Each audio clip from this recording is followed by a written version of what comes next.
Captain's Log Supplemental. Well, I guess I've been seeing this coming for quite a while now, but it finally happened. We now have a service-wide sensitivity training that we all have to complete. Someone finally figured out that the way that we talk to each other has been rather filled with racial microaggressions, calling people as aggressive as a Klingon or as stubborn as a Tellarite.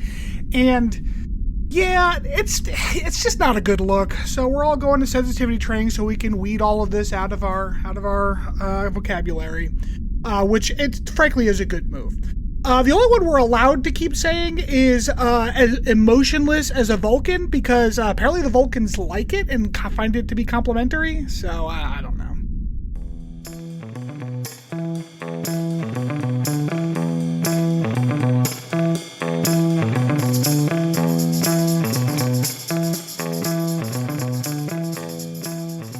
Hello and welcome everybody to Captain's Log Supplemental. For the uninitiated, we are a Star Trek rewatch podcast marching through in chronological order of all of Star Trek. As always, I am joined by my co-hosts, Rob. Hello. Stanford.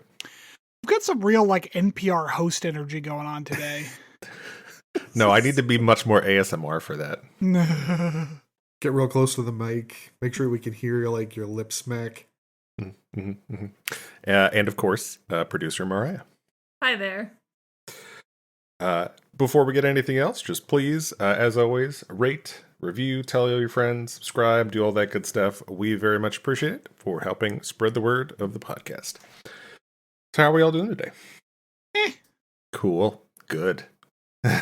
So last night we watched the first episode of that new Dune series. There's a series? Yeah. Wait, yeah. that came out already? Yeah. The first time I heard about it was 3 days ago, and it's it'll be out tomorrow, and I'm like, well, shit. I really like the new movies, so I was like, Brian, you want to watch this? And she was like, fuck yeah, I've been waiting for it for weeks. And I'm like, I didn't know that. So we watched this first Dune episode, and there's I'm not gonna this is some light spoilers, but yeah, it's fine. We have a buddy, John. You know John, friend of the pod, John. John has children, yes. And many parents who have children, he is not very comfortable with media where child endangerment happens, which is very understandable. It would be nice if there was at least a fucking content warning. Because a child is, John, skip ahead 30 seconds. A child is literally burned to death, on screen. Oh. That's terrible. It's bad. I was child suffering Christ. In that sexual, smoking, violence, all those stuff that they put up at the top left with the rating. Yeah, that's not useful. No. And because Stranger Things had an episode where they actually up at the front were by the way, some kids are gonna get hurt in about three minutes here, so buckle up. But yeah, it was quite, and it was a surprise and a twist and all that. That's fine, but it was cool. What is it on, by the way? HBO. They HBO. own Dune. Oh, you mean Max? Yeah, HBO. No, I refuse. It's I am never calling Twitter X. It's just not going to happen. We've been calling it. Call it Hobo Max? Hobo Max. That's what Liam called it when he was younger, Max. because he Hobo just was Max. kind of reading it, and I was like, "That's fucking funny." So yeah, we've been calling it Hobo Max. No, yeah, I'm really waiting for Blue Sky to take off so I can totally disregard Twitter. What is Blue I Sky? already Is did. that just a Twitter? Blue Sky is Twitter. Yeah. It is the guy who So- originally created Twitter, created a new app that is Twitter. Yeah, it's Jack Dorsey, right? Yes, Jack. correct. Yep. Okay. Yeah, so he went and basically republished Twitter. It looks identical. Yes, identical. It's so funny. I've already signed up for it, and I think I have an account, too. I'm happy with my decision. Yeah, like much Twitter more to begin Nazi with, free so- than X is. Yeah, I was never really on Twitter much, so I never so I'm not Mostly, I used Oh, it boy. as a news feed, which it was pretty good for because people would link things in there, and I'd be able to read kind of up to the minute stuff, especially on like sports and things like that. But yeah, I use now TikTok it's a for shithole. that. It was also really good for Twitch related stuff because Twitch is just the worst. Yeah, it really actually is. advertising its content creators. So like a lot of streamers would always post there when they were. Yeah. I always liked how the Twitch, like, the streamer is live, like, alerts were always, like, 20 minutes late. Yeah. Yeah. Like I said, they're the worst. And, like, the funny thing is, they're owned by Amazon now. Still terrible. Still terrible. Well, okay. I have no idea what they're doing. Amazon doesn't have a social media operation, so, like, I'm not surprised. But you wouldn't count the comment section of all the ratings and stuff? Some of those or like on Amazon, the product reviews, some of those things are hilarious. Oh, that reminds me. Oh shit, I got something else to tell you. Was the FCC decision? So, what? The FCC decision? No, what's that? Wasn't there like some decision made that they're like gonna start banning like fake reviews or something? Oh, I heard something about that. That would be nice. Can the FCC do? Is that a power the FCC has? I mean, the FTC. Oh, the FTC. Oh, the FTC. Yeah, I guess they would. So they wouldn't be able to punish people for like reviewing something badly, but they would be able to punish companies for using bot reviews like and things. known bad reviews. Yeah, that's true. No, this is completely unrelated to that. So, for whatever reason, based on something my sibling was talking about, I ended up on the Wikipedia page for Gamergate. And oh god. Like, and this isn't about Gamergate specifically, but the Wikipedia page for Gamergate is entitled Gamergate parentheses harassment campaign. And it had this like link at the top, which is like, there is a talk page about whether or not to rename this page to just Gamergate. And there is right now a furious and impassioned discussion happening, like, currently on Wikipedia over whether or not it is okay to just name the Gamergate webpage or Wikipedia page Gamergate, or if that is unfair to the other page which has the name Gamergate, which is apparently an obscure kind of ant that someone named in the 80s. So, for those who don't know what Gamergate is, which is definitely not me, what are we talking about right now? Whoa, shit. Okay. How to succinctly put this? So a bunch of incels on the internet were mad that women were coming into the video gaming sphere and started a sexual harassment campaign. Well, not really a sexual, well, I mean, they did that too. A harassment campaign against women on the internet. And it was just in general? And it like pretty much directly descended into the alt-right. Like, oh, well, no, I mean, that's where those people Breitbart got his start in Gamergate. So it started with a gaming journalist, a gaming developer, and I can't remember the position of the third woman. But anyway, yeah, like they made the mistake of calling out some rather toxically masculine traits in certain games, and they got ganged up on for it. It was real bad by all the incels who love those toxic masculine features. Exactly. It like spread from there very quickly. Gotcha. Yeah. It turned into like this huge culture war in gaming, and it was kind of a nightmare that no one would shut up about. Like, I know those people exist and did those things. I guess I'd never heard that term, though. What were you doing in 2014, 2015? Because, like, it was fucking everywhere. I had two baby twins. That's what I did. Fair. Man, I'm a bad father. Well, I had two, you had one, so, there's that. That's true. Crazy. There's a lot of very good podcast journalism about Gamergate. Like, go look some up. Not you, Chris, but like in general, the audience. Like, Yeah, Sure. definitely do not use this podcast for your information on Gamergate. I mean, everything I said is correct, but I'm not like a journalist, so You're not a big J. not the big J. Or just a little J. Big E now. Well then, with all those subjects covered, I guess we'll head into the episode. All right, so this episode is The Forge. It is episode 7 of season 4. It is once again part 1 of a 3-part episode, or a 3-part series of episodes. Now, I know I've watched this show before and watched this season before, but I did not remember this many, like, multi-part episodes. So can I ask Stanford, were you rewatching the episode this evening, or was this your first pass? That was my first pass. Oh, okay. So like earlier today when you asked about Surak, you had not watched the episode yet. Is exactly what I said when I said that, yeah. Oh, okay. I missed that. Sorry. I think, did I say that? Am I stupid? I have to watch right before we record, so I don't know who that is. That's the question I asked. So yes, because Oh, okay. My timing worked such today that I had to watch like in that hour before we recorded. Okay. I like in my mind I was like, how have you watched this episode and you don't know who that is? Like they said his name like 50 times in the episode. Oh yeah, had I watched the episode, I would have been very familiar with Sirach. Sirach? Yeah. Sirach. Ciroc, yeah. Now it just sounds like you're saying that vodka brand Ciroc. Surak. Or is that tequila? I don't remember. What are those? I don't know. Anyway, so we open this episode with a little flashback on Vulcan 17 years ago.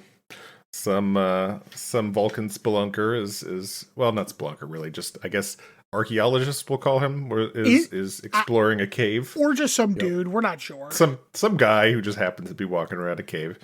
Who has the very interesting choice of color for his light. This is possibly picked the least like illuminating light color there could be. Do you know why? I don't know. Is there an actual reason for that? Yeah, usually on film they will use non-white colors for lights like that so that they don't wash out their own lights. Okay, and that's fair. It just seemed so yellow. It was very yellow. It was like construction yellow. Very yellow. Anyway, so he's walking through the cave and he dusts off some idol-looking thing and it says Surak. I'm not an archaeologist. Famously not an archaeologist. But he picks up this statue, which the shape of the statue looks like it was ready to give a little smooch. But he just like grabs this statue, just like completely Vulcan handles the whole statue, and then carefully dusts a part of it off with a brush. Like, dude, you're already just fumble fucking the whole goddamn thing. Like, the brush is really not just wipe it off, man. Like, what are you doing? Yeah, he got in there. So we cut to Faith of the Heart, and then when we come back, we get a little personal log from Admiral Forrest. He's on Vulcan, and the human embassy there. They're getting ready to address something. I don't remember what it was, but he's strolling through the hallway with Saval, kind of chatting with him. Saval admits they don't know what to do about humans because of their inability to define them. Were you saying something? Saval's like, y'all are just so different from one another rather than being a monolith like every other proper species. Yeah, right. So I just want to say, because it's kind of important to the rest of the episode, this was a summit to decide if humans and Vulcans would be cooperating on future expedition. Right. Yeah. Which you say it's important, but they also like mention it one other time during the episode. Well, it was the reason why all of this happens. I assume it's going to come up later because like Probably. the syrup because the high command, I guess, doesn't want them to. Or, I mean, maybe it doesn't because you guys don't remember these episodes at all, so they can't be all that remarkable. Literally, the next episode could never talk about any of this again. That is distinctly possible. Anyway, Forrest asks Saval if Vulcans are afraid of humans. He admits that they are because they remind them of themselves back in the day when they were all murdery and stuff. But like faster and better is basically Right. like he's like They're worried about what they we're might not- achieve in the near future. We're not scared. We're just jealous. Yeah, pretty much. Yeah. Suddenly, an explosion happens, which seems very minor at first, to be honest. It like knocks over a pillar, and like Forrest dives over Saval to protect him. And like Forrest they hear one explosion. Forrest turns, I guess somehow realizes another explosion is about to occur in their little, I don't know, was that like the coffee shop in the lobby or whatever that was? And then like he downed Mr. President's Saval. And then there's that column falls over and they're screaming. Yep, and then we cut out to kind of an exterior, CG view of the building where a huge explosion happens. And then a hard cut to a pickup basketball game on Enterprise. Yep. This was the moment when...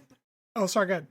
I was just going to say, it turns out Phlox is like the Steph Curry of Denobulans. Straight baller.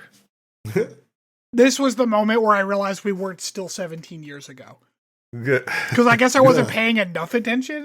Because, I don't know, it talked about, the humans and the Vulcans got to figure things out. I'm like, oh, okay, I guess we're still in the past because they've clearly already done that. But I guess this is a different figuring shit out. Yep. So we get some fun basketball shenanigans and sweaty crew members. But T'Pol soon comes in and ruins the fun and calls Archer away, looking quite troubled. She gives him the details of the attack. They then arrive on Vulcan, where the embassy blew up, and we learn that Forrest is indeed deceased. Rip Forrest. Rip Forrest. I mean, for how big of a character he was, he wasn't obviously a main character, but he appeared a lot. To just kill him off screen. Off screen, and then just kind of vaguely mention it in one line of dialogue and then move on. It felt so bad. Damn. Y'all lingered on Sim longer than this, motherfucker.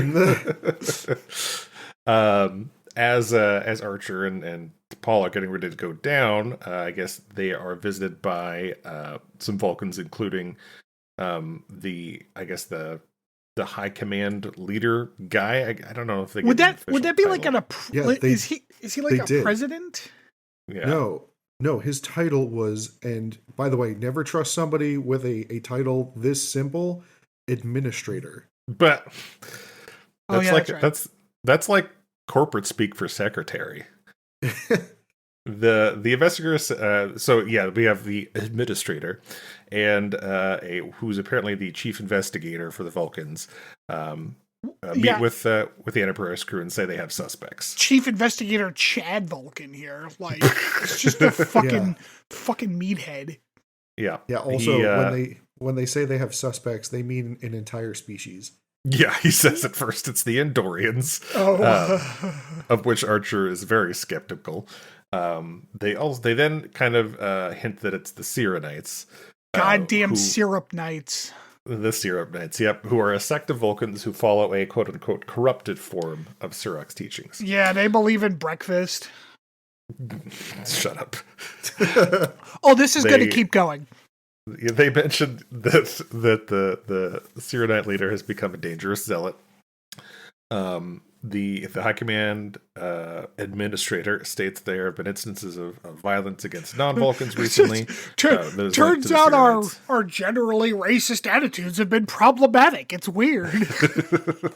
They also say that they have preserved the attack site for Enterprise to investigate because this is an embassy, so it's technically Earth soil, I guess. At the embassy, Travis and Reed have been sent to investigate, which seems like an odd duo to investigate this, but I mean, maybe Reed. Travis seems like a weird pick for this, to be honest. They needed something for him to do. He wasn't really in the last episode.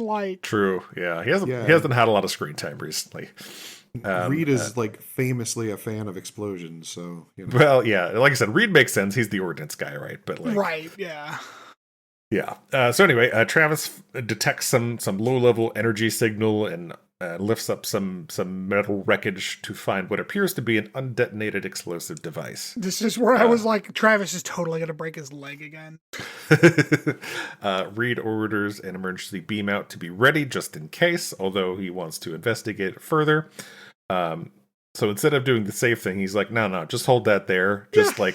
Just stand there holding that large piece of metal up while I scan this and hopefully don't explode us. He's like, I'm going to scan it. If I was going to make this bomb, I would make it explode as soon as it detected a scan. But I'm going to scan it anyway. Good luck. And then first of all, I was like, didn't Travis already scan it? Because he detected it underneath the rubble. Right.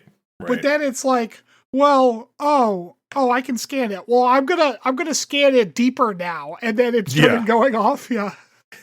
Yeah, it didn't like the light breeze of the first scan was fine, but the hard massage of the second was too much, and it set it off. So he orders a quick beam out, and they are thankfully beamed to safety, and then the device detonates. They do manage to pull some DNA readings from the device before they're beamed out. And in sickbay, they identify the DNA as belonging to T'Pau. T'Pau! What a fucking name. I don't know if you were aware of this, but this is the same character from... Do you know what it's from? No. That is correct. Do you know what he's talking about? Oh, sorry. For just a moment there, I thought you were doing the Marines hymn. And I'm like, what it did kind of sound like that. It kind of did sound like that. I'm going to be honest. But no, T'Pau is the name of the priestess from Amok Time. Oh, T'Pau. It sounds like Lightning McQueen named her. Yes. So and I was Go ahead. I was watching this episode during my lunch break, right? And I did not hear T'Pau at first. I heard Kapow, and I was like, why would they name the person who just exploded a building Kapow? Oh, man. Even if it is a throwback name, it's still a dumb name. Oh, man. So, apparently Chris's couple grandfather trivia named notes here. That character. Oh, fun facts with Chris? Yes. So the character of T'Pau, as I noted before, is the same as the Vulcan priestess featured in Amok Time. Kara Zediker had not yet been cast as T'Pau when The Forge, this episode, was filmed, so her picture was actually later edited into the shot of the computer screen. Also, when a more interesting trivia note that I found, when the Enterprise series this is a better fun fact with Chris. When the Enterprise series was in development, it was originally envisioned that a younger version of the Vulcan character of T'Pau from Amok Time was to be used as a series regular. However, Paramount's legal department determined that would have incurred paying royalties to the estate of Theodore Sturgeon, who was the writer of Amok Time, for every single episode. So, instead, the new character T'Pol was created. Huh. I like how Paramount's like, ooh, if we did that, we would have to like pay the guy who came up with this properly. I don't think. Nah, change 2 letters and then we'll be good to go. Pretty much, yep. That is it. Now I'm sad because having her actually beat T'Pau would have been really cool. Yeah, I think that would have been interesting. It probably would have annoyed me in the same way that all these fucking throwbacks do, but like, damn. There was a lot of them in this episode. There's so many references to things. Which I think was part of this series of episodes. Actually, another note I had on this. This was actually like meant to be kind of addressing the complaints about the discrepancies between like Vulcans in later series and kind of how they acted here. So this arc is meant to address why there are differences. Make of that what you will. So, to my place. Okay, so yeah. In sickbay, they identified the DNA as T'Pau, who was a well-known Syrodite. The Vulcan investigator is then a dick about the assistance that Archer offers and walks off. He does not like waffles, so he is definitely anti-syrup. Oh my god, I hate you so much. So then we get a little Archer sad boy time. He takes a sad boy walk through the coffins on Enterprise. All right, I have a I don't know, this I feel like this should be a segment at this point. Stanford points out something stupid.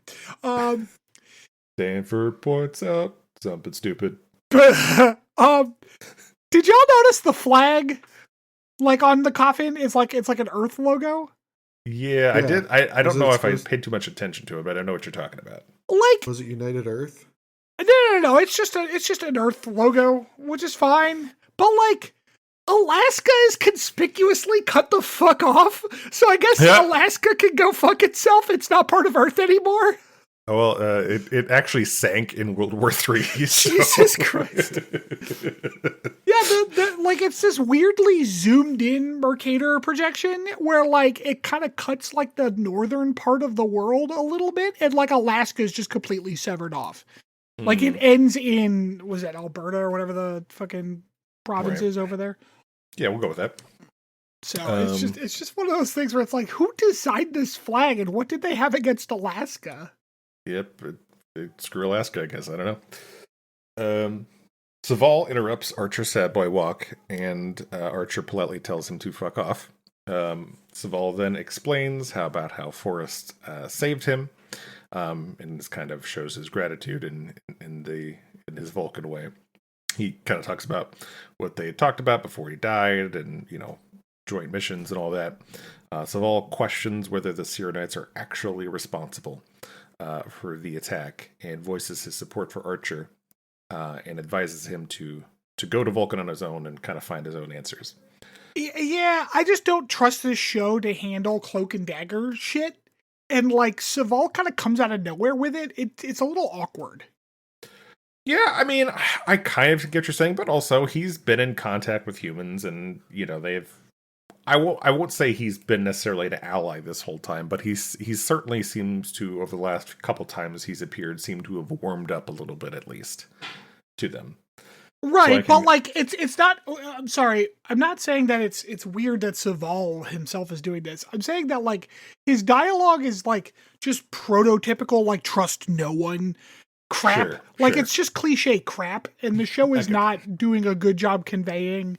Like, to be honest, Saval didn't have to say any of this. Like, he's not. This did not motivate the humans to look into it further. They were already doing that. Yeah. Well, now they know they have his support as well, which is important later in the episode. That is important later in the episode because it turns out, spoiler alert, Saval is gay. That's not what it was. That's not what it was. No, he has AIDS. What was that? What? He Yeah, has no, AIDS. yeah, he's got AIDS. Yeah. Oh, that's right. Yeah. So yeah, we then cut to Paul and her quarters, who is visited by her husband that she is less than receptive to when he tries to be affectionate. He is, I don't know. There's a level of like, Okay. like I'm married, but like if my wife recoiled even slightly as I reached out to touch her, I wouldn't continue reaching out to touch her. Yeah, no. Right. This is a trap of his own making. Mariah, I want you to imagine Stanford comes home, right? Goes over to see you, says it is agreeable to see you, I'm and then Vulcan. reaches out with 2 fingers to caress your neck. Oh, And- what? No. And like as you like Two kind of fingers? as you like fingers? back off a little bit, I like more aggressively come at you with them. I'm like these Thank these you. fingers are touching a fucking jawline right now, No motherfucker. touchy. It was weird. Yeah, he then gives to Paul a little pendant thing that Paul's mother gave to him to give to her. Yeah, it's an idic. And tells. I actually didn't know. Wasn't paying that much attention and didn't know it was actually an idic. That's funny. Yeah. They say it's an idic later, but like here I know I was like, it's an idic. I know that because of that thing I did. That one deep dive I did. That is true. Yeah. Oh shoot! I lost place.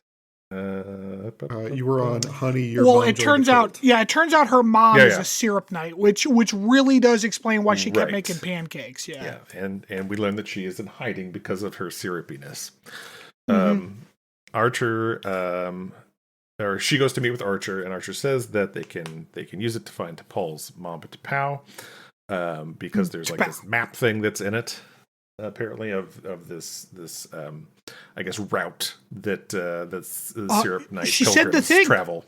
Oh, she did. What was the thing? The Forge, the title of the episode. She's like, Oh, I didn't even notice. That's she's funny. like, this is the Forge. It's like, oh, okay, got it. Thank you. Yep.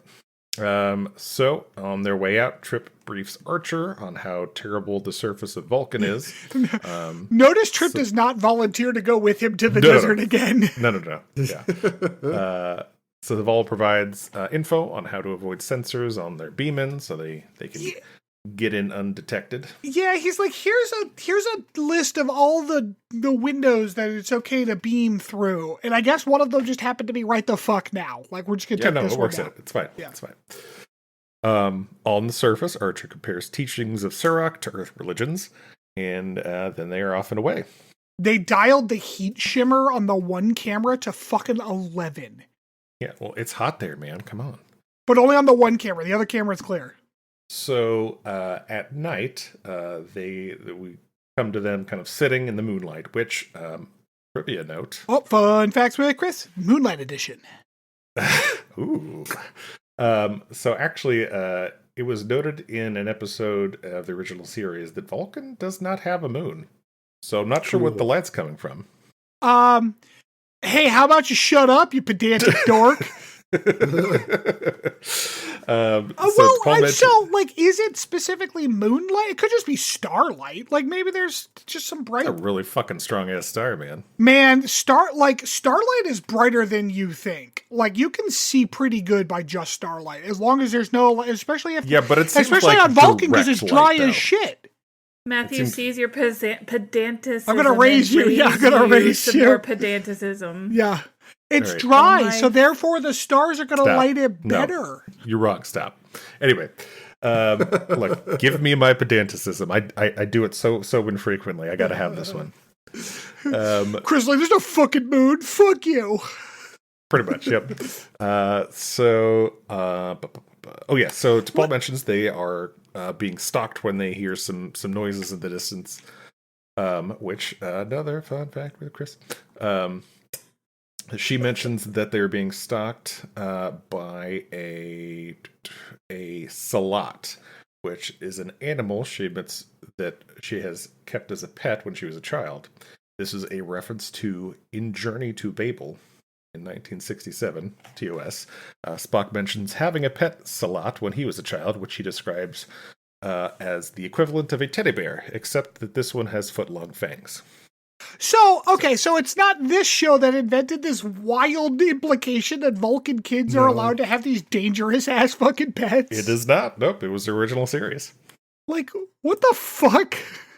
Yep. Look, So it's fine as long as you feed them when they're supposed to. She's like, Vulcan children do not forget to feed their salats. Like, yeah, because the ones who did are no longer with us. yeah. Which, by the way, the CG on this monster movement was probably the best movement CG Because it was they've dark. had in this. Yeah. Yeah. The fact that it was Like- dark helped. Yeah. True. Yes. Yeah. But I was impressed nonetheless. I mean, this is post Ice Age. It looked just like it looked like the same rig as fucking Dennis Leary's character in Ice Age. That could be. Yeah. So we get some kind of Blair Witch camera work as they run to the high ground away from the Salat. T'Pol says it will be days before it loses interest, so they're just gonna have to wait it out, I guess. This will be the first time where we find out that Archer's entire role here is to ask how long obstacles are going to last. That does come up a couple times, yes. This is where she had mentioned she has a domesticated version of the pet, or of the Salat, rather. They are slightly smaller. Slightly. And just he's like, what the fuck? And she's like, you have Porthos? And he's... right. Yeah. Which now I'm like, Porthos is just like this fucking tiny beagle. Oh my gosh. This is a fun exchange in general, yeah. It was, yeah. Although, I will on- say, okay, stand by, actually. Now I'm going to be mad at this show. With my as God. much shit as T'Pol gave him about Porthos, like, I find it kind of odd that she apparently had a fucking pet. Yeah, but the joke was funny, so shut up. Fair enough.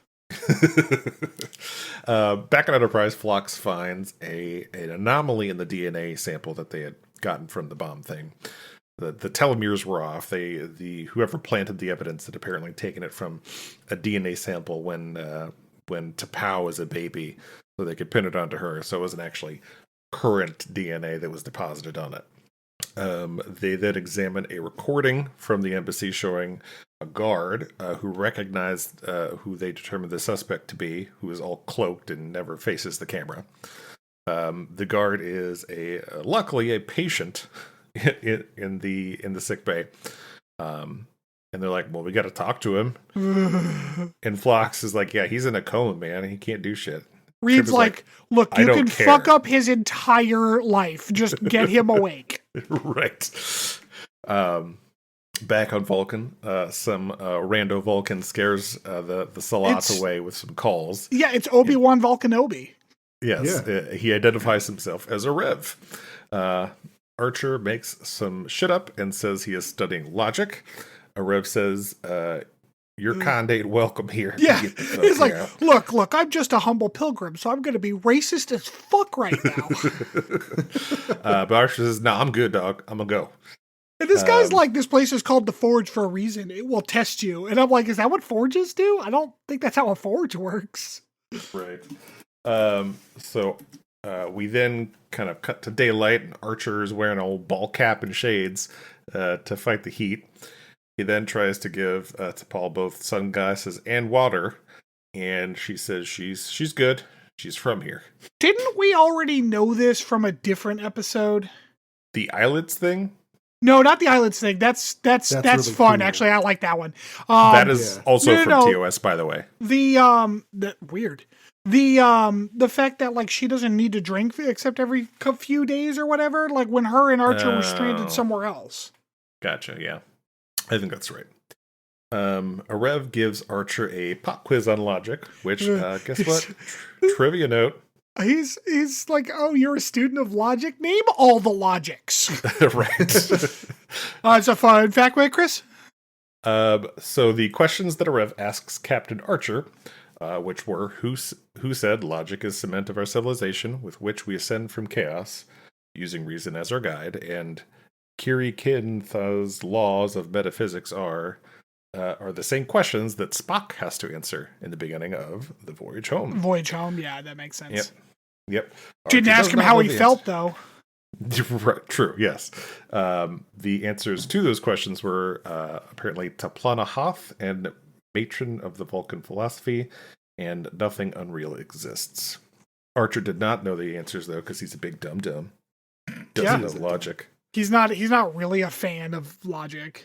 He's not, no. He doesn't know logic's underground shit. Right. Right after that, T'Pol identifies him as a Cyrenite from his questions. Well, and the general scent of maple around him. That too, yeah. That was right after both Rev and Archer started like, no, you're a liar. No, you're a liar. I hate you. Shut up. Go away. But yeah. I know, a big scary sandstorm. To be fair, the Syrup Knight guy is like, Vulcans don't lie. And Archer's like, I've heard lots of Vulcans lie. And he's like, okay, well, not real Vulcans. And it's like, Right. oh, who's doing the logical fallacies now, motherfucker? Yeah. Right. Just no true Scotsman. Yeah, there you go. Back on Enterprise, Trip tries to convince Saval of to do a mind meld on the unconscious guard guy. Yeah, it turns out Saval's gay, so he can do the mind meld. He doesn't have my AIDS God. because that's Menar's syndrome. I just remember. Pinar. Yeah. Yep. So he doesn't have AIDS, but he is at risk because he's gay and able to do a mind Menards meld. is an inner ear problem. Mm-hmm. They tell Saval about the planted evidence, and he eventually agrees to do the mind meld. It's like, look, Ambassador, I just need you to fuck with this guy's brain a little bit, please. You just stick your finger in there and just noodle around a little bit. Just noodle around his noodle. Yeah. Back on Vulcan. The sandstorm has lightning too. Scary. It's Sandfire. It's the sand. Yeah, that The dumbest name for anything dumbest ever. Yeah. Yeah. Except for T'Pau. A Rev waves them over to a cave to take cover from the storm, and they block up the entrance with some rocks. I was half expecting Obi-Wan to like Sparta kick Archer back into the Sandfire. Not you, bitch. Oh, that would have been funny. Yeah, and he's like, the Sandfire can still reach us. Like, what? What's going on? How the fuck does that work? No, it's fine. After they block up the entrance, Rev notices T'Pol's pendant from his mother, and says her, oh, where'd you get that Idic? says her mother is safe, and he, after the storm passes, he will guide them to where they're hiding out. They're having that like big charity pancake breakfast. Yeah. What's a big charity pancake breakfast? That sounds Man, great. we used to go all because Missouri has like actual firefighters, not these volunteer assholes. Like we used to go to the. Sorry, I'm sorry. I've known like 3 volunteer firefighters here, and they're all douche nozzles. Like my uncle Booter was a volunteer firefighter. I know. Okay, sorry. Let me rephrase. I know 4 volunteer firefighters, and one of them wasn't a douche nozzle. Did you say his name is Booter? Uncle Booter. Yeah, his real name was Robert. Everybody just called him Booter. It just sounds like a Southern person trying to say butter. Booter. Booter. Nah, Booter's more like, get her out of here, Booter. But like, man, they used to do some fucking pancake dinners at the fire hall, or pancake breakfast at the fire hall, and it was in Kansas City. It was fucking amazing. You're wrong. Who's wrong? The correct use of that word is, y'all Booter get you down to the church and find you some Jesus. Just some, That though. is the Not correct like all use. of the Jesus, just some of it. Get you something. Well, you got to leave some for everybody else. We are polite people down here in this That's church. fair. That's fair. You can't have seconds Damn of it. Jesus until everyone gets No. some Jesus. No Jesus crackers. They can't hog we the don't whole do- bowl of Oh, Jesus Jesus crackers. Christ. No, no, they're not no. Catholic. No. We don't do crackers. Ew. We like to take baths. They have rock bands instead. Yeah, it's better. And It's better. baths, yeah. Wait, you guys didn't do communion? Fuck no. Jesus, no. Your That's church weird. does Baptists don't do communion? communion. Yeah, every Baptist church I've been to has done communion. Not in the South. Wild. I have never had a communion Southern wafer Baptists at a don't do That's Baptist I went church. to. Weird. Some of the more less Baptist ones do I've seen, but yeah. Oh, we were definitely not less Baptist. I mean, it sounds like you were just Catholic, but somehow more racist. Anyway, so yeah, they recognize the edict and everything. On Enterprise, Saval commences the mind meld, and like Tucker, give him some space, man. Like, Trip is like looking over his shoulder at it. like, He's hey, what y'all doing "Dude." down there? Yeah.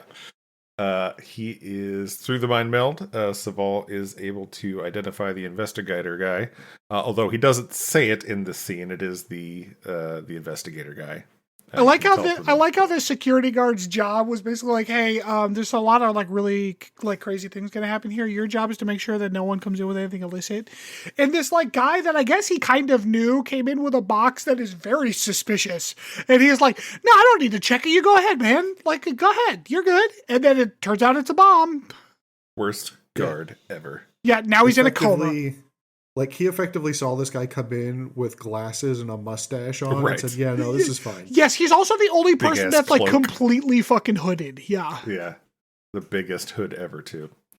Back on Vulcan, Areved, Paul, and Archer discuss the kind of situation of the storm, and then a little bit about Surok's story. Yeah, Archer's like, how long's this obstacle going to be? I was like, a day or two, man. That's what they all are. Mm-hmm.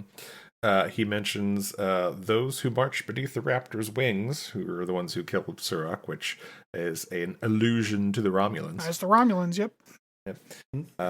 On Enterprise, Well, hold on. You missed an important part here. Because they talk about, like, what's that shit? Fuck. The like, the psychic energy thing? Oh, yeah. Yeah, the Katra? Yeah. That, like, if the Syrup Knights believe that if you Oh, my God. if you mind meld with someone who's got the Katra of Surok in him, you will forever have touched him and be blessed by him because like he's really sticky with all the syrup. I hate So you. like your hands are never clean again. I hate you so much. So as I was saying, on Enterprise, they bring the mind meld evidence to the High Commander dude and the investigator guy. They want to, however, they decide to refute the evidence because they got it through a mind meld, and that's all bullshit, apparently. Hey, I got an idea. And this is okay, hear me out here, okay? And this is gonna be really out there. Fucking arrest him. Arrest him on your Earth ship for the crime he committed on Earth soil. Fucking arrest him. Like, Yep. what are you doing? arrest him. Hey, yeah. Why didn't they? Because the show is stupid. Jesus Christ. Arrest him. Instead, Saval gets in trouble. Instead, they're like, oh, you're going to come in here with your gay evidence? Fuck you. And they leave. Yeah. Pretty much. Saval then decides to turn himself in.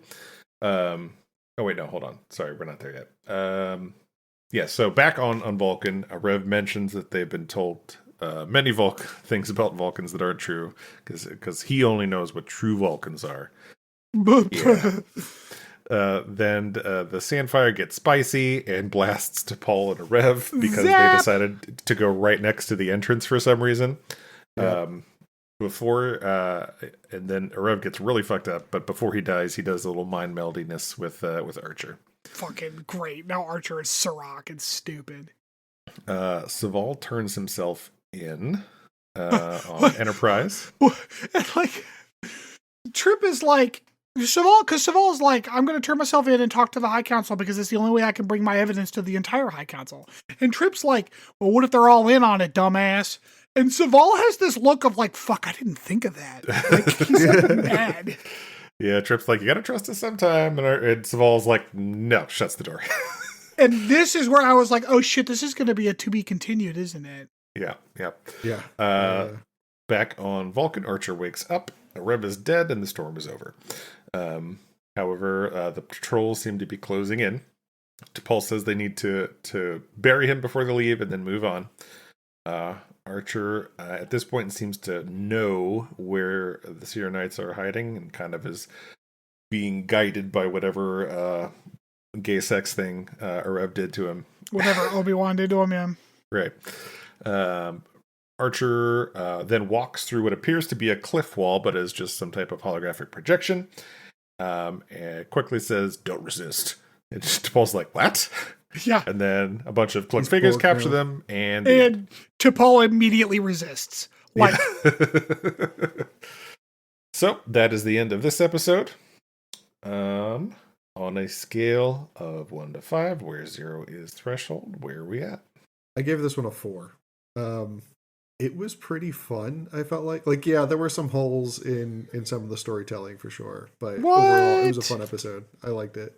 I've realized that I enjoy a lot of these episodes where they like learn more about the cultures of other alien species. They're fun. Turns out most of this shit we learned in the original series, though, right? Yes. I mean, they just go into more detail of it. It seems like. What about you, Stanford? So I don't know. I'm kind of torn on this one because, like, I almost feel like it's unfair for me to rate this without seeing how the actual plot resolves because, like, they're set. I don't know if I had to just rate it, and I guess I do. I have to just rate it based on what, like, their setup for the plot was fine. I'm nervous that they're not going to pull this off well, but like so far it's been okay. Do I give it a 4? They kept it fairly tight, and like we were only like following 2 specific like plots, and they were intertwined well because it's like the stuff with the investigation with Trip, and then like the dumb forge stuff down on the planet, which isn't really the show's fault. Like Vulcans have always been dumb. So yeah, I guess I can lean it up into a low 4. Yeah, no, that's where I was for this. I gave this a 4 as well. I think it was interesting enough. As you said, the 2 plots were pretty well connected and pretty cohesive in general. There wasn't any egregiously stupid things. So yeah, I was at a 4 for it. I reserve the right to go down a point when this inevitably disappoints me. IMDb gave it a 5. So yeah, about a point higher than we do. That's pretty consistent. Yeah, Rob's been deviating more and more from them. It's been crazy. We're dragging him down. Should I just like go there and then look at their scores just to like better represent IMDb? I mean, well, you would have to go to the spreadsheet where I've done the adjustments because like their scores are out of 10 and shit. Like it's a whole thing. All right. Well, when we come back, we will get into this week's deep dive.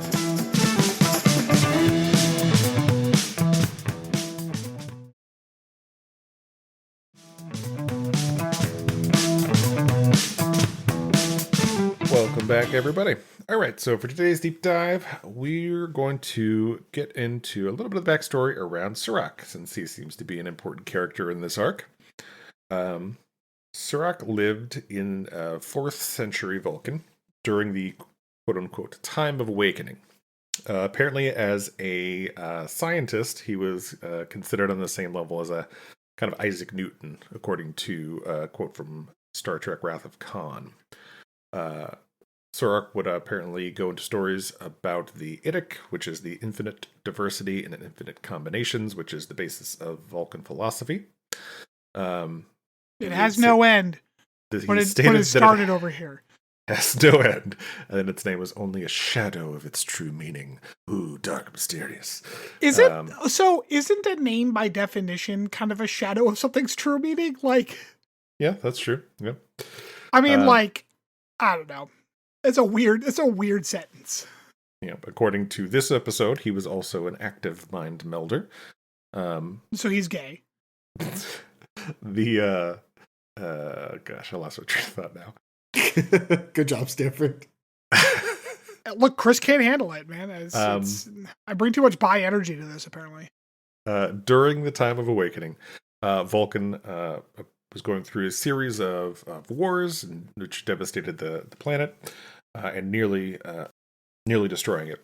Did they devastate the planet? Like, it looked like it was pretty much always shitty. Like, well, in the early stages of what was to be another devastating war, Sirach's followers sent emissaries to propose peace. Many of these emissaries were killed, but over time they achieved peace on their planet. This is from the original series, the Savage Curtain episode.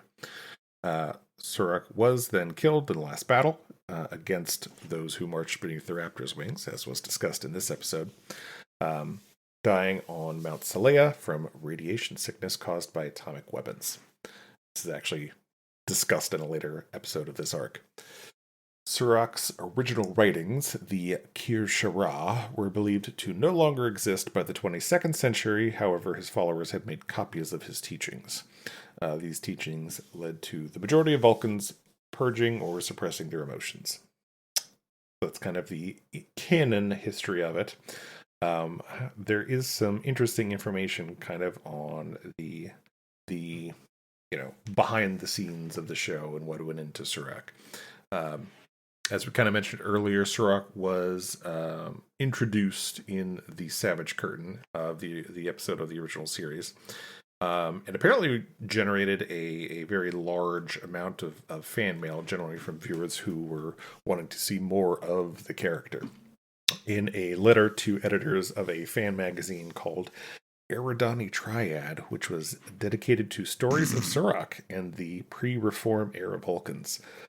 Man, I want to be mad and condescending to these dorky motherfuckers, but I also play D&D, so it's Barry Atwater, who was the actor of Sirach in that episode, stated that he had been intrigued by the idea of Sirach and commented that he had to fight with the director and the 2 lead actors in order to play Sirach the way he wanted to.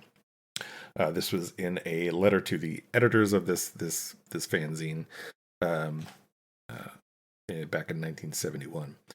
In a memo from Gene Roddenberry to Harvey Bennett, Harvey Bennett was a television producer and writer who done a bunch for TV, but also had written the scripts and produced The Search for Spock, as well as providing a voice on the movie as well. On that memo, Roddenberry proposed there might be an old legend about the creation of Sirach from Vulcan's distant past, and that it might be established in The Search for Spock. Sirach, according to the backstory that Roddenberry had suggested, was essentially a composite Vulcan, resulting from a merge between the consciousness of a legendary elderly Vulcan mystic and the body of a young half-Vulcan priesthood acolyte. Half Vulcan, half what? It does not say. Shut the fuck up, Gene. For just a moment, I thought he was going to be clever, because I thought he was going to be like, it's actually a composite of several Vulcans that in lore, you know, kind of like the old, that like William Shakespeare myth or like theory and whatever. But but then he made it like stupid. He made it real stupid real fast. Before the joining, the Vulcan mystic had been deep in mind meld with another Vulcan. Wait a When minute, lightning, would you let me finish? God damn it! Wait, no, hold on. Because No! I want you to Shut move up! on too far. Shut your face! Shut up! Let me finish. Half what? There weren't anything on the planet other than Vulcans, and they weren't in space yet. Before the joining, the Vulcan mystic had been deep in mind meld with another Vulcan. When a lightning bolt had struck the mystic with a lethal blow, and the same lightning bolt had glanced off the young acolyte, rendering him mindless but with his body intact. The merging, which had taken place on Mount Zelea, enabled the mystic, the elderly mystic, to live on for still another full lifetime, growing in wisdom until he became the great Surak, who laid the groundwork for Vulcan turning from emotion and violence to its present practice of logic. Now, what were you going to say? Half what? No idea. They weren't in space yet. They had no other species on the planet. The Romulans were still Vulcan at the time. Maybe he fucked us a lot. I don't know, man. Oh, okay. Now I'm on board. This sounds like some furry shit. That sounds great. At the same time, a prophecy was made that the same fate would befall another Vulcan in the future, of course hinting about Spock, to the further benefit of Vulcan. Roddenberry proposed his backstory as a way of explaining why Vulcans, who had heretofore been portrayed as having a highly logical society, were extremely interested in a ceremony reuniting Spock's mind and body in the film's final draft. Additionally, Roddenberry pointed out that although most Vulcans didn't believe the prophecy, they just were like so obsessed with Surak that they're like, well, we can't ignore it, I guess. I don't know. I feel like Gene underestimates our ability to be like, that might as well happen by the time the third Star Trek movie occurred. Yeah, because we'd already done Pon farr and all this shit, so the Vulcans are basically ridiculous. So, like, it's fine. Yeah, okay, sure. Mm-hmm. Yeah. In a script written by a writer, Eric Stillwell, for the third season of The Next Generation, Surak would have been killed due to an accidental interference of a Vulcan science team which had used the Guardian of Forever to observe their past. Oh, that's funny. Yeah. As a consequence, it gets better. As a consequence, the Vulcans never embraced logic and evolved into a race more like the Romulans, fighting a war with what was left of the Federation in the 24th century. Oh, However, no, I don't like that anymore. However, the timeline was restored when Sarek, aboard the USS Enterprise D, to greet the returning scientists, went back to the time of awakening to take Surak's place. While the basic story joined with one written by Trent Christopher Ganino, involving the reappearance of the lost USS Enterprise C, which became yesterday's Enterprise. The aired version removed the Vulcan plot entirely, instead showing a war with the Klingons. Like, I thought they were saying, like, they didn't know how Sarek died, so they used the Guardian of Forever to go back and find out, and it turns out they killed him. Like, that was what had always happened. That would have been amazing. That's a great fucking story. That is a good story. So yeah, that is a brief history of Surak. Okay, so here's the problem, right? Well, here's one of the problems. Like, that's fine. I actually don't hate it. We have to get ready for Stanford's deep dive now. No. This isn't a deep dive. This is I don't hate the general concepts of the story are actually pretty interesting. Like, you know, this like messianic figure, you know, like, but like logic based messianic, whatever. Mm-hmm. Fine. Great. Awesome. No problem. But like, we're also told time and time again that Vulcans have this like physiological need to repress their emotions, or they go so fucking insane that they can't be in a room with someone. How did they advance to the point where they had nuclear weaponry? So I think that's probably the result of like the Vulcan equivalent of like old wives' tales, right? Where they've just heard those stories, like they don't go out in the forest or else the werewolves are going to eat you. Like, they just all kind of buy into the idea that if they're not logical, then they turn into monsters. I would buy that, except that there are definitely moments where there are medical scans and shit saying like, well, because he's not repressing his emotions, his cerebral cortex is falling apart, like, or whatever. Yeah, I agree. I think that would make a lot of sense, Rob. I agree. And that was my first thought too. And then I thought, oh wait, nope, they definitely do episodes where Vulcans go fucking crazy. It's one of those things where it's like it would have been fine if this happened earlier in their history, like technologically. So it's like we couldn't get past, like, I don't know, like basic feudalism or whatever, because our emotional dependency on anger and whatever. Like, it's stupid to call, like, emotions a genetic thing, but, like, whatever, it's fucking Star Trek. But, like, to say that they had advanced enough technology that they were effectively equivalent to us today, but were also so violent that they couldn't be in the same room with someone else without going insane, doesn't make any sense. Well, I don't think they were always like full-on violent murderers. I think the idea was that they viewed that their emotional range was too wild, which often resulted in violence. And I do agree that it doesn't make a whole lot of sense that they could advance technologically if it was that big of if it's going to break their impediment. brain if they have emotions. Yeah, like yeah. But, you know, that's the nature of the vast amount of writers working on Star Trek over decades. And also, like, a couple of dumb ideas that have like, cascaded into like a snowball. Yep. All right. Well, I like how Obi-Wan Vulcan Obi or whatever, he's like that's the plane of blood. It is said that the field was covered in boiling blood until Serac cooled it with logic. It's like, what the fuck? I purposely left that out of my overview of Serac because I found it so stupid. Well, if it was clearly a metaphor, that would be funny. But like, it sounded like he meant it literally, which is so stupid. His logic was so cold it froze the desert. That's amazing. All right. Well, when we come back, we will have a little bit of potpourri from Rob.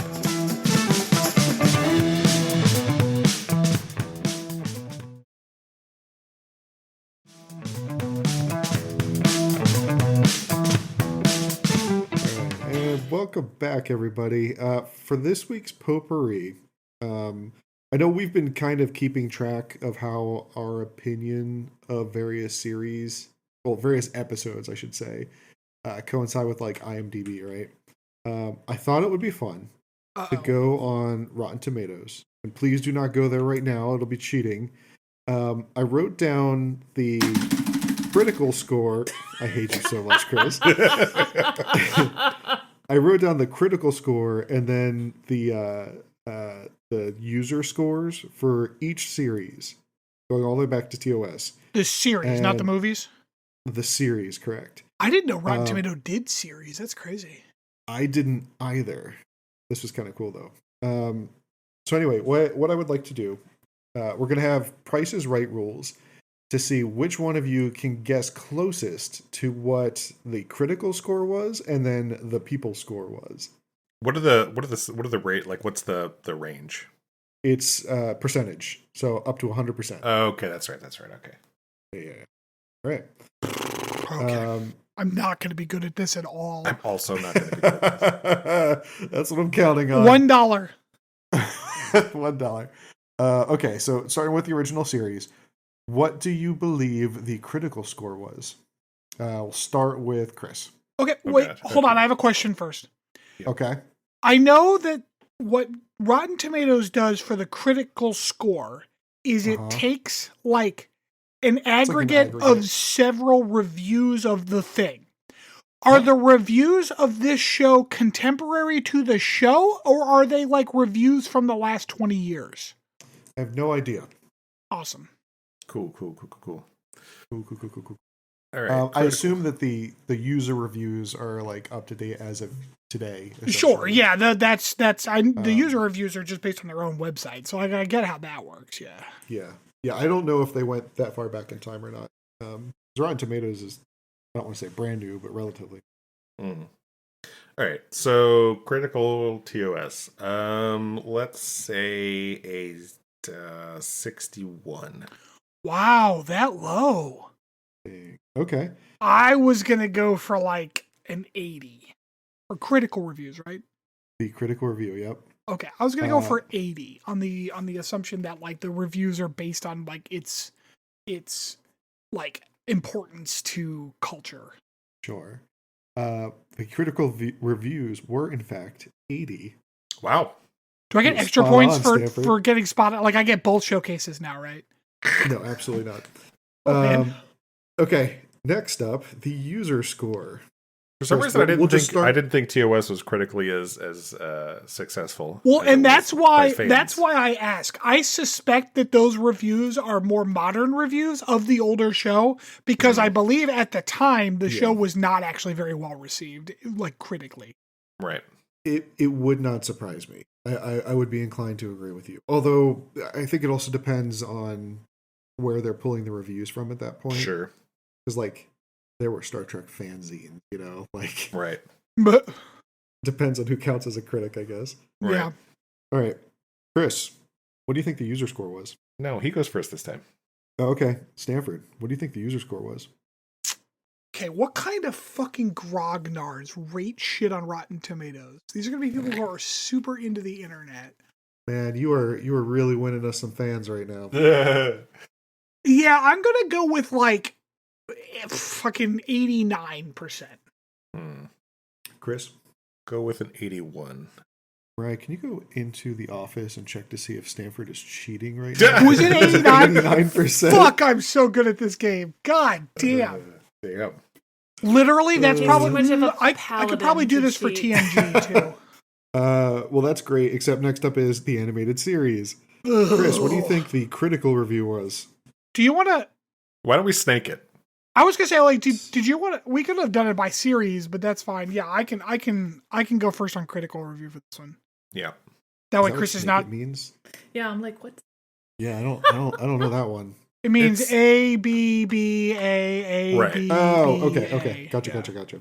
Yep, okay. Stanford, critical response to TAS. Critical response. Boy, I don't think anyone liked it, if I understand correctly. So I'm gonna go with like. I gotta think about like how Rotten Tomatoes works too. I'm gonna go with like a 58. Okay, Hmm. Chris? Let's go 59. You're a dick. That's a dick move. So, the animated series received a critical score of 94. I'm Fuck sorry, off. fucking what? Yep, 94. Well, actually, you know what? Now that I think about it, it did win an Emmy. It did. Like Right. it was like a children's series Emmy. You know that? Yeah. You know it's probably some fucking Gen X Hanna-Barbera fucking dick suckers. Like, god damn, 94%. Somehow Chris. it's the boomers' fault. Chris, what do you think the user scores were? Ooh, okay. They gave TOS an 89.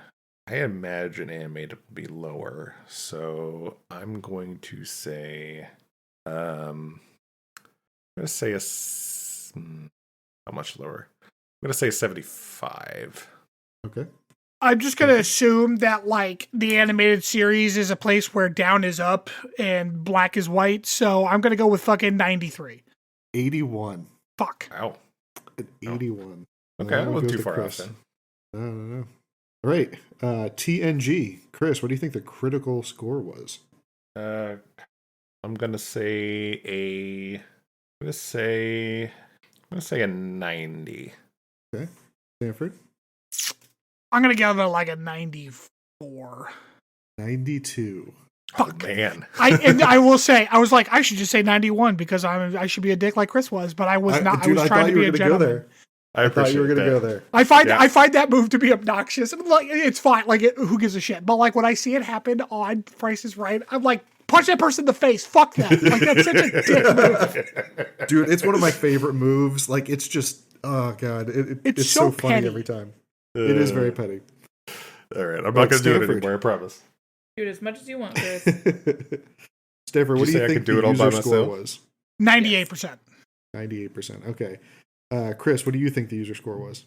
Well, shit. I mean, $1. The second douche move. 92. All right. Well, this is interesting. Neither of you get the point. It was 90. I was surprised. Wow. Really? Yeah. Really? That is surprising. That is surprising. Oh, yeah, right. Are we doing DS9 next? Yep. DS9. Oh, okay. Is this the critic review? Critic review. Yep. 82. Okay. Hmm. Chris? You say that like you got it on the spot again. I'll say 86. It was 91. Wow. Oh, okay. Yeah, it was actually pretty high. I guess I'm less surprised about that. DS9 was a pretty good series overall. I'm not I'm surprised. surprised It got that- It's one I'm of actually my surprised the critics gave it that high of a score because I remember at the time it was not well received by critics, and that is a recent enough show that I would think that they would do like contemporary critiques. Hmm. Yeah, I feel like people were real mad that they didn't go trekking. But Right. yeah. They were at first, yeah, for sure. yeah, like that. I would say by the end of that series, it was one of my favorite treks. It was really. I don't remember whose turn it is. It's Well, mine. Chris's. All right, Chris. User score. 93. Stanford. 96. Ooh, again, no points. 89. Yeah, What? Yeah, Are you sure you didn't mix these up? I did not. Because, like, the internet fucking loves DS9. It And really does. I kind of get why, but I'm also like, y'all need to stop. But, like, god damn. All right. Moving on to Voyager. But Critical score. It's me, right? Yeah, it is Chris's turn. 81. oh man, I was there Stanford? too. I'll go down to a 75 then. I was gonna say 80. Wow. 76. Damn. Fuck yeah. Yeah. You All got right. in just under, Stanford. Good job. Yep. User score. 70. Damn. Okay. Okay. Shit. I was thinking 68, but you're at 70. I'll go. It's a female led show Yeah. on the internet, so like Yeah, I'll go 65. It was 80. What? This is confounding. It was. what the fuck that was, kind of like Narnia bullshit is Rotten Tomatoes doing to us here? So these numbers are wild. Like some of them are just completely unexpected, out of left field. I would not have guessed these in 1,000 years. Yeah, it's pretty crazy. All right. Next up, Enterprise. Stanford, what is the critical score? I gotta take my own biases out of this, but it only got 4 seasons. You're right. Pretty sure the critics all thought it was shit. I'm gonna go out on a limb and say 65. Damn. Okay. Okay. I was initially thinking 75. I'll say. You've scared me with your 65. So I'll say. Yeah, because I've been so good at this so far, except for that like fucking first guess of the night. I'll say 70. All right. Well, you should have been scared. They gave it a 56. Oh my god. Oh god, I didn't go enough. Nope. Everyone's No reviews points. so far have been so high that I've readjusted Right. my scale, but I overcorrected. Yeah, no. The critics fucking hated this show. Yeah, they did not like it. Chris, what do you think the user score was for Enterprise? God, I have no idea at this point. I'll say 76. If this was Reddit, I'd be like 99, but like 76. I'll bump by. I'll go up to 85. All right. 79. No, Okay. nicely done. Nicely All done. right. Yeah. All right. Chris, what do you think the critical score of Discovery was? I'll say 79. Really, you think the critical score Discovery is that low? All right. Stanford. Boy, I was gonna go like 85. I guess I'll say 85. Shit. I was maybe even going into the 90s. Oh god damn it!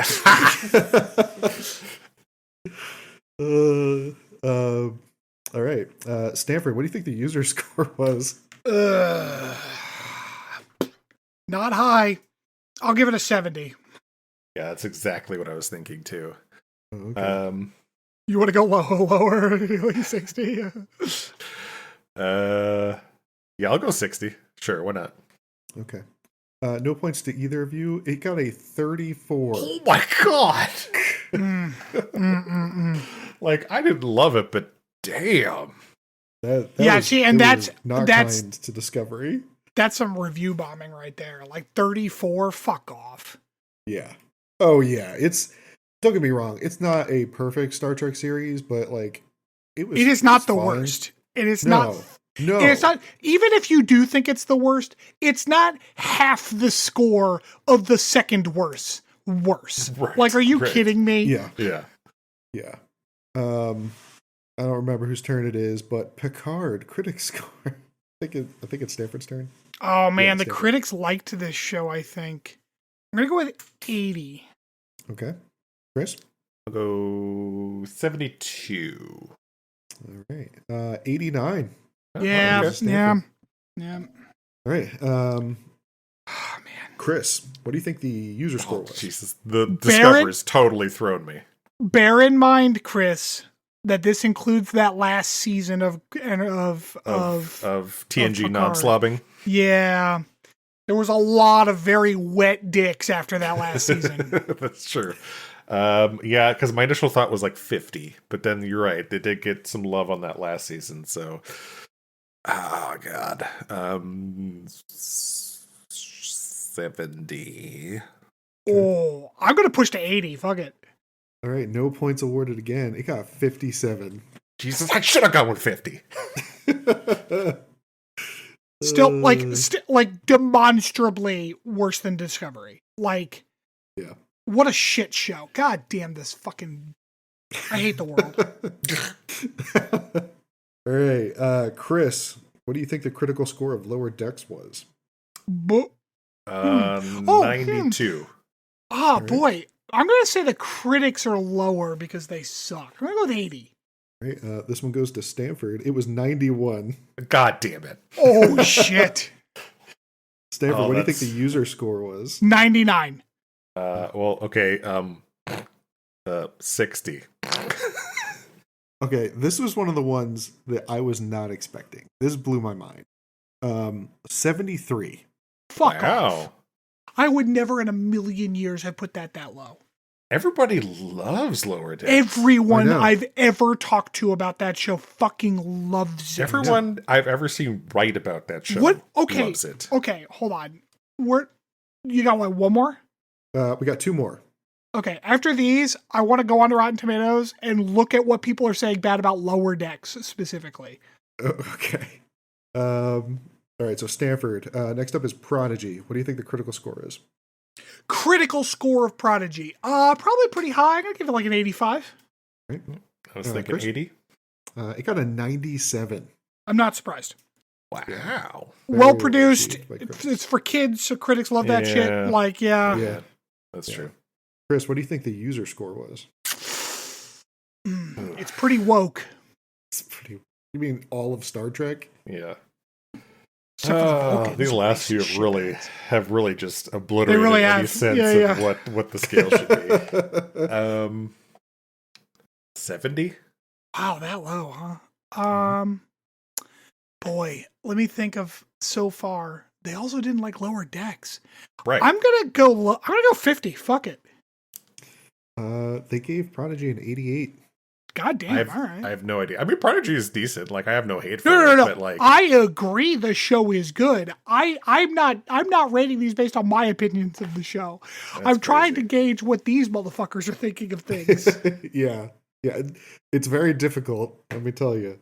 And then last but not least here is Strange New Worlds. Once again. You're up. I think it's- you're up, Chris. Yeah. yeah, I think it's Okay. me. So critics, let's say 90. Okay, and Stanford?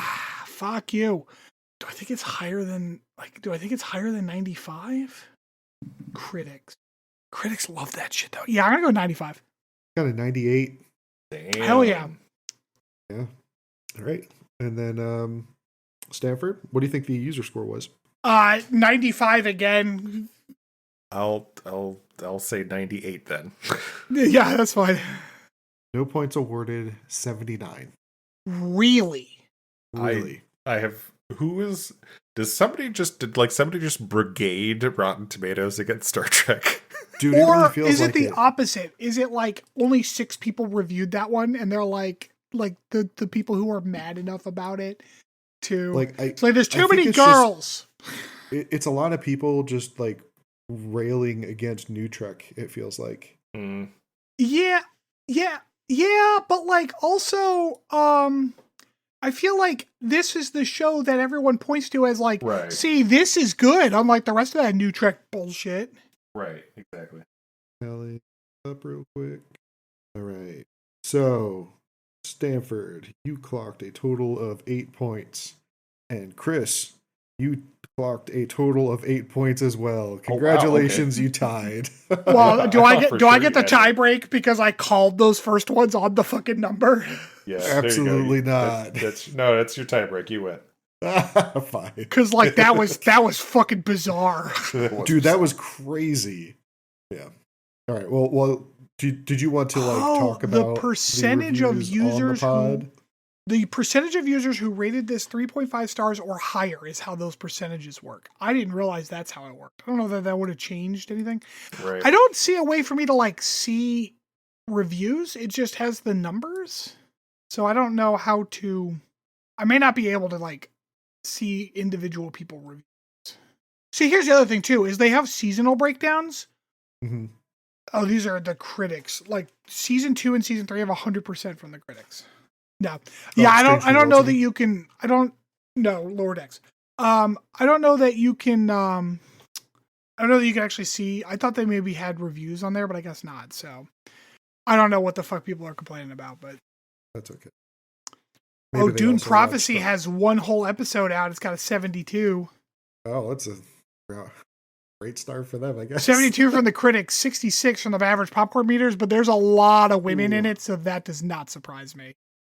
America does hate women. The internet Turns hates out. women. Also that. Gamers. Oh, yeah. So anyway, thank you all for tuning in for another week of Captain's Log Supplemental. As Chris mentioned at the top of the pod, please remember to rate and review, like and subscribe if you're watching the snazzy little YouTube videos that Stanford's been uploading. But yeah, thanks again for listening, and have a great rest of your week. Bye.